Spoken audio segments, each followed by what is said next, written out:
Hello, everybody. Welcome back to Soul Purpose Leader. Today we have another amazing guest, amazing leader, and his name today is Alberto Gonzalez. I just want to actually say to whoever you are who's listening, if it's your first time, welcome to Soul Purpose Leader. This is a platform that actually brings all the leaders together with different skills, different upbringing, different mindsets, different understanding, and it brings to shine them to say, if you're going through difficulties, or if you are in a business, or if you want ideas, here's a place to get those minds working. Here's a place to get empowered and inspired, and actually might be the time for you to do something about it in your life. Now, before I go too far, today we're going to be honored with this time that we have with Alberto Gonzalez. He is bringing Ikigai. Did I say that correctly? Ikigai, yeah. Ikigai to business. He's going to tell us about that because I need to know.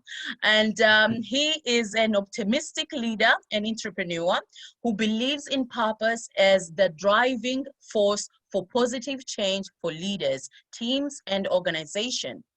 His first job after his master's was selling encyclopedias door to door. Interesting job. Wow. The guy who first interviewed him said, this job isn't to knock doors, not to sell books. A week later, he was left on a street for a town from 10 a.m. to 10 p.m. Wow. Wearing a suit, a tie, and holding a suitcase full of brochures. Oh my goodness. He was knocking doors and selling books. Amazing. Since then, almost 20 years in sales and sales leadership roles. He worked as a head of sales, director of customer success, and head of customer experience at a different SaaS, startup, and scales up companies, building, developing, and leading diverse teams across different countries and continents. Wow. Creating company culture, designing strategies, implementing technology and processes. During these years, he learned what it takes to be a leader, to be a good leader, and build a successful and high-performing team, even under the most high pressure and challenging situation. Wow.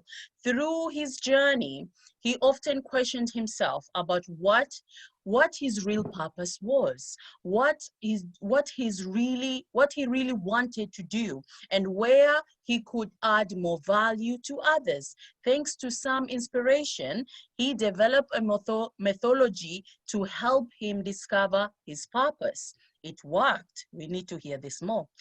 There was a common element that gave him that energy that needed to do his best throughout his career, adding value to others and helping them to be successful, feeling fulfilled, and be happier. Since then, he helps organizations, leaders, and teams discover their purpose, transform, and get better at what they do. Recently, he realized that during his career, he unconsciously discovered the purpose of every company he worked for, but just for himself, to be able to do his job to deliver results. Alberto ran online and on-site leadership programs, works and organizes retreats to help his clients realize there is another and more sustainable way to achieve results, to help them understand why they are in business, why they want to be a leader, and the reason why they wake up in the morning. Alberto, write this as a quote: you can be successful, profitable, and purpose-driven at the same time. I love that. Alberto, oh my goodness, you are inspirational. Welcome to Soul Purpose Leader. Thank you. Thank you very much for having me here. It's a pleasure and an honor to be here with you. Amazing. Wow. You sold encyclopedias door to door. Oh my goodness. What is that? And how did you even go to that job? Well, it is part of the story is is in what you said already. But basically, if I go back a few years from that point, I studied something that I didn't want to study. What I wanted to be a teacher, sports teacher, to be more precise. But yeah, my father didn't think that that was a good idea, and we have a very good relationship, so I don't have any traumas with that. But he worked at the bank for 35 or something years. So in the end, I did a bachelor in something different. I did a master's afterwards, and I just wanted to work. And where I'm from the north of Spain, although I live in the Netherlands for almost 13 years now. But basically, there are not so many companies there. So I saw a job advertisement on the newspaper, Sunday newspaper. That was the old-fashioned way. And I didn't say the company or anything. They were asking for a multinational for 2 young people to join them. So I just went there, and that happened. In the end, it was to sell books, to sell encyclopedias door to door. And I always say the same. I hated that job. Most of the people, even leave after a few days or after a couple of weeks. I stayed for almost a year, and I did pretty well. And it is the worst professional experience of my life, but it's the one that I appreciate the most, because that really changed me and helped me to be who I am today. And thanks to that one, I actually love reading now, because before I didn't read almost anything. But I convinced myself of the value of what I was doing with those books, and then started to read myself. Yeah. Wow, that's amazing. And you stayed for over a year. Oh my goodness. But a lot of leaders do say that the best jobs, if before you can have your own business, is actually start selling. Do you agree? Did it help you before you even now you having your own business? Does it have the biggest impact for you? Yeah, definitely. But I think you can argue what's better, and I believe that in the end everything helps you to be who you are and to get to where you want to be. So even if you don't realize that. So of course, when I was doing that job and then the next one in sales, and I just kept on continuing in sales. And personally, I don't like sales. I never did, but I was good at selling. I like the some components of it. I like the people component, helping them with what I was selling, and that what I had to find to convince myself, of the purpose of my job, to be able to do it. But I didn't really think about that. I just did it. But of course, sales is a good school. You need to face and to do many different things, and you learn. But I guess you can learn a lot of stuff with pretty much anything. The key thing is to realize that every experience, even if you need to do something that you don't like to do, try to embrace it, and try to learn as much as you can, because that will probably help you along the way some time in the future. So that's what I also tell. I'm lecturing as well at the University of Applied Sciences, and I'm telling them the same message. Yeah. Wow, that's so true. At the same time, for people who are cringing right now, when he said you have to do things that make you uncomfortable, and just like, really? They don't want to hear that. But it is actually the biggest impact of your life because, oh my God, you didn't like sales and you end up staying there for almost 20 years. Oh my God. I should take my hat that, just to like praise you. That's really amazing.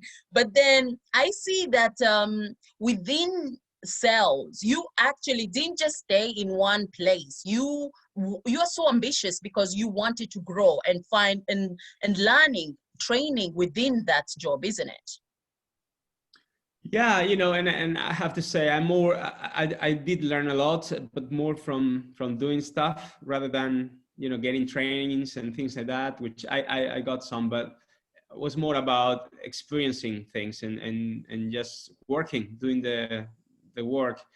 And if, yeah, of course I didn't like selling encyclopedias. So at some point I couldn't do it anymore. And I thought, well, I need a change. And I went to, I was selling professional material for carpenters afterwards. And I stayed there for a couple of years, 2.5 years more or less. And then I moved to another one. And yeah, I think it's with every job and every industry, when you start and it's better than the one that you had before, of course you embrace it, you have a lot of energy. And then yeah, if you want to keep growing, you need to change. You can stay at the company but change roles, and that's one way of doing it. And another way is basically, yeah, also switching from jobs as well, and companies or industries. So I think that's also important. You can stay in the same industry for many, many years, and you will get a lot of expertise on that. But there's nothing wrong with being in different industries and learning from different topics and products and things like that. I think because a lot of people, they've grown up and been told that, to stay in one place for safety and for their pension. But now, let's be honest, there's no such thing anymore, because if the job doesn't drop you, your health or feeling overwhelmed and feeling exhaustion, it's or not even loving your job. You know what I mean? It's draining at the same time. So a lot of people do been pushed out, either like I said, like a job or themselves to be out of that job. But for me is that you actually, during these years you've learned to take good leaders and build successful and high performance teams even under most pressures and challenging situations. Can you tell us a bit more in those areas? Yeah, so I work for different companies, especially the last 11 years that I work for the company. I work in the software industry, and I had to build teams and lead teams, and sometimes both, or most of the times both. And basically, it is interesting. But if you could ask anyone at the companies that I work for, how was my team? They would tell you that, yeah, it was different. The energy and the atmosphere was different than other teams within the organization.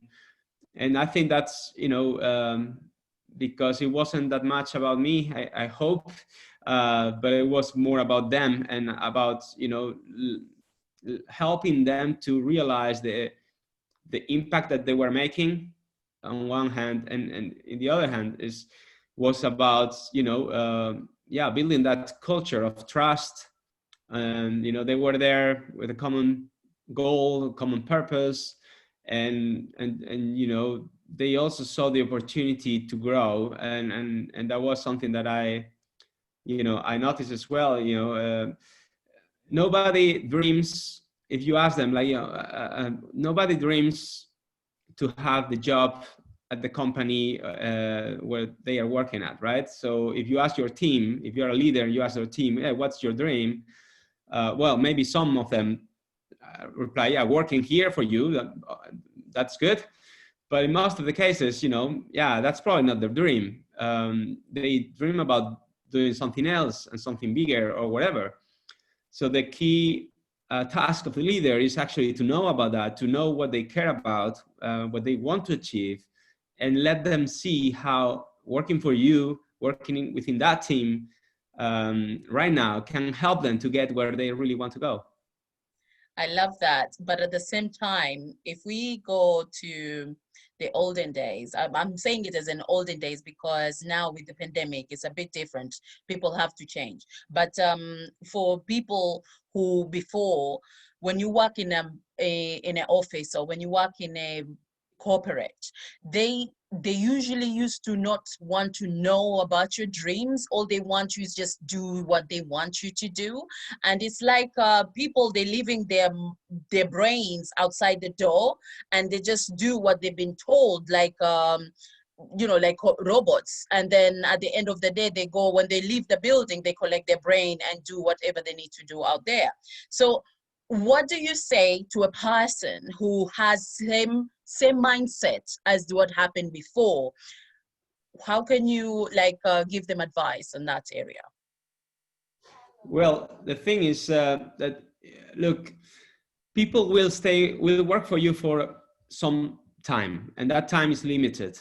And you can take two approaches. Just tell them what to do and expect okay, this is what you need to do, and that's it, and don't care about how they feel about it, or what do they want to learn, or how they want to grow with or without you, and just wait for them to leave you and to get bored about what they need to do, or find something more interesting, or just ask them, and be more aware of who they are and what drives them, and try to to understand that, and help them to to learn as much as possible, and to do as good as possible in their current job, so that when they leave, probably one thing, they will probably want to stay with you longer, because you are supporting them to achieve what they want to achieve.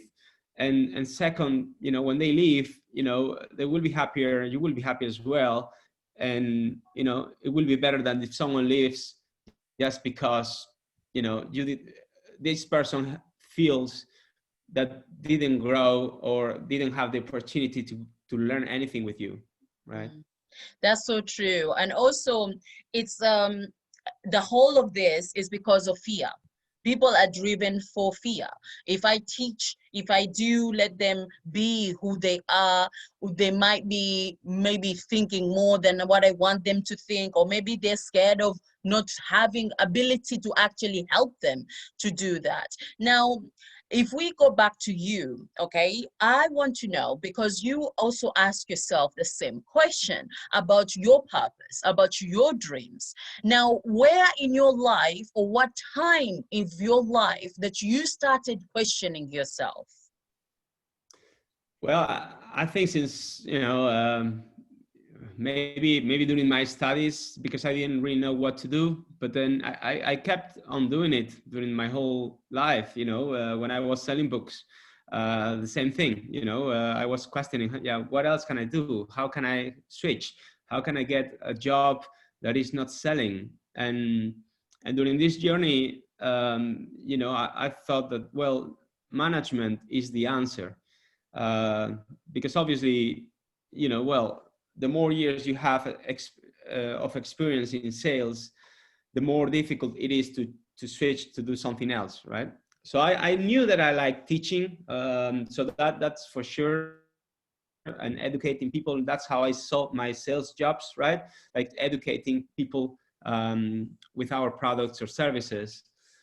But yeah, it wasn't very clear to me, and so basically the questioning was during kind of my whole journey until recently, a couple of years ago, when I got more clarity about that, thanks to the Ikigai concept and some sources of inspiration along the way. So tell me a bit more about Ikigai, please. What is it? Well, Ikigai is a Japanese word that has not like literal translation to English, but you could understand it as the reason why you wake up in the morning. Mhm. And and that to some extent can be kind of translated into your purpose. um, so basically I came across this word watching a video, a TED talk, like many years ago, and that was based on a research that is called the blue zones research. So Dan Buettner is also the author of a book which is called the blue zones, and he delivered that TED talk, which is great, by the way. And he was working for National Geographic, and they did a research on where in the world people live longer. So that was the original research. So they found some places in the world, and they call them the blue zones because they put on the world map on the wall, they put like blue dots there. And basically, well, they went there, they did all the research, interviews, and a lot of stuff. And they realized, well, it's not only that they live longer, but they seem to be healthier and happier. So they had less diseases like cancer and these kind of things, but also they seem happier people. And they found 9 common factors between all these regions, which was like sometimes was just a village in Sardinia that is not very touristic, or an area in Japan, Okinawa, or in Costa Rica or in the US. So basically, they found some similarities, and they call them the Power 9. So 9 factors why they believe people live longer, healthier, and happier there. And Ikigai was one of the words that they use in Okinawa in Japan, and just to express why they wake up in the morning. They have clarity about their purpose, they have clarity on what value they are bringing to others, and that helps them together with other things, but that helps them, and I do believe that's the core to basically live happier and healthier and longer. Amazing. And that is, I think, most of us want in our lives. But sometimes for other people, they find it a bit harder to get by, or finding it, even looking for it. They know they want it deep down, but sometimes they just like, where is it? How can I find this thing? How can I be this person? And this is why we are here, to share this knowledge for them to actually say, this is the way to do it, or there's a tool for you to use, or there's a skill for you to do. Now, you put it on your quote as you can be successful, profitable, and purpose driven at the same time. Now, for everybody who never thought about their purpose, never thought about, oh, I can actually have a success in my life, or thinking about, okay, I do have a business, I have profitable, but I don't feel successful yet, or I feel that maybe I am in my right path, the right purpose that I'm in, but I'm not so sure. Can they get those 3 things together? Well, they can, and I think I work mostly with organizations and leaders and teams. Also do some individual coaching with people that are successful, but they are successful to others, but they don't feel successful themselves because they feel unfulfilled and unhappy. So this concept and this model and the methodology that I use as well, but can be applied to both companies and teams and individuals. But it all starts with the same thing, and it's basically taking the time to explore and to be aware of who you are and what's important to you, what drives you, what gives you energy, and what impact do you want to make on others. And the problem we have as leaders or as individuals is that we are always busy. We go from one meeting to another, we need to do a lot of stuff, and we don't have the time to think about these things. And when we do, it's either when on the shower, we were, that then we have ideas, but we don't do anything with that, or when we are, you know, driving to work or going somewhere else, we think about, and it happened to me, I thought about, yeah, you know, how can I stop selling? How can I do something else? But yeah, it was a thought during that time. And then suddenly I had to work, I had meetings, I had all this stuff, and I didn't do anything with those thoughts. So basically the first step is taking the time to work on this and to understand about more about who you are. And then from there, you know, then there are some steps that you can take, and it depends, of course, if you are a company or an individual. But it is also a fact, and there's a lot of research on this, that purpose-driven companies have profits above average compared to non-purpose-driven companies, and that makes all sense, because in the end, purpose-driven companies have more engaged employees, which tend to be more productive, which tend to stay with you longer. It's easier to find talent because people come to work with you or for you for the right reasons. And also your customers buy from you, not only because you have a good product, but also the impact that you make. It is, and that is a lot of us actually have to have that journey of knowing yourself, and having that time for yourself as well is such a big thing, because we don't really sometimes put, or even as they say, we don't even book ourselves time to say time out and not thinking about anything else. Just recollect yourself and really have fun with yourself and enjoy the moment. We don't do that. So I would like to ask now, people, they know what you're doing. People, they know who you are looking for, who you're working for, or who are you actually helping. Now, where do they can find you? Where do you like to hang about, you know, to just enjoy yourself in places? Tell us.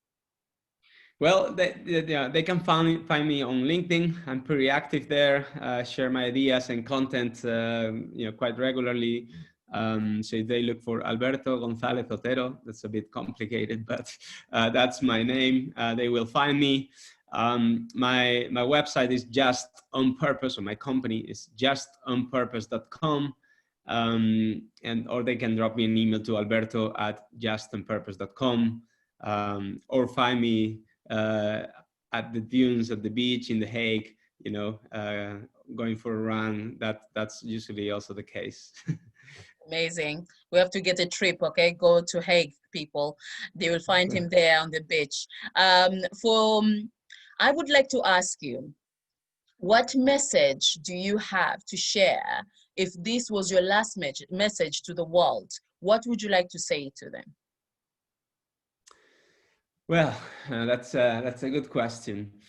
I think that the message could be, you know, try to know who you are, stay true to yourself, understand and follow your purpose, and then everything will come into place, and you will make the impact that you want to make on yourself and on others.